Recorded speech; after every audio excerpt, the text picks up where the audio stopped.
Welcome to Paranormal News on the ParaX Radio Network. Paranormal News is produced by Genesis Creations Entertainment. I'm your host, Bonnie Vent. Paranormal News is sponsored by the new ebook, Is My House Haunted? A Practical Guide.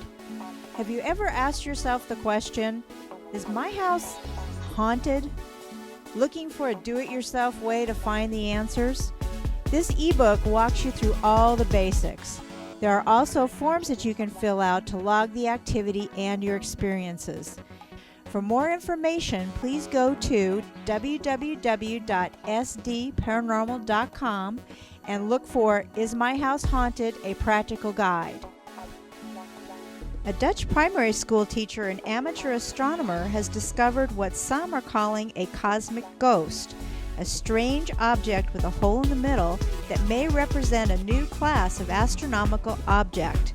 The teacher, Hanny von Arkel, discovered the object while volunteering in the Galaxy Zoo project, which enlists the help of members of the public to classify galaxies online. At first, she had no idea what it was. It could have been in our solar system or at the edge of the universe.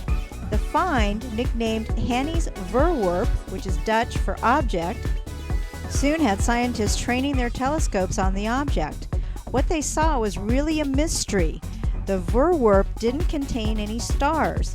Made entirely of a very hot gas, the eerie green object is illuminated by remnant light from nearby galaxy IC 2497. They think that in recent past, the galaxy IC 2497 hosted an enormously bright quasar.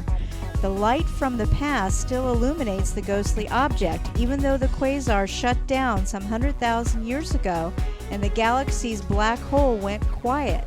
Researchers will soon use the Hubble Space Telescope to get a closer look. This next story comes from WHAM 13 in Bristol, New York. The paranormal lures a crew back to the Bristol Town Hall.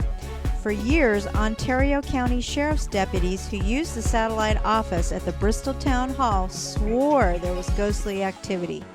Bristol Town Hall's historian Helen Fox commissioned the Central New York Paranormal Investigators Group to conduct a sweep.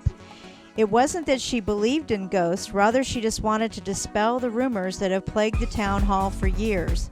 However, that didn't happen. The investigators came in, set up cameras, noise recorders, heat, electronic field detectors. They taped everything for 24 hours and the results came back inconclusive. Fox says the investigators did pick up some noises and they want to come back this fall and do a sweep again. Fox said CNN had contacted her for an interview, but she declined, saying she thinks the new noises might have been caused by a bird. Still, she looks forward to a second sweep to kill the entire ghostly buzz. Our last story comes from Metro West Daily News. 3 teams of paranormal investigators descended on the Stones Public House to probe the spooky stories about the Ashland Landmark, which is home most other nights to non-scary food, drink, and live music.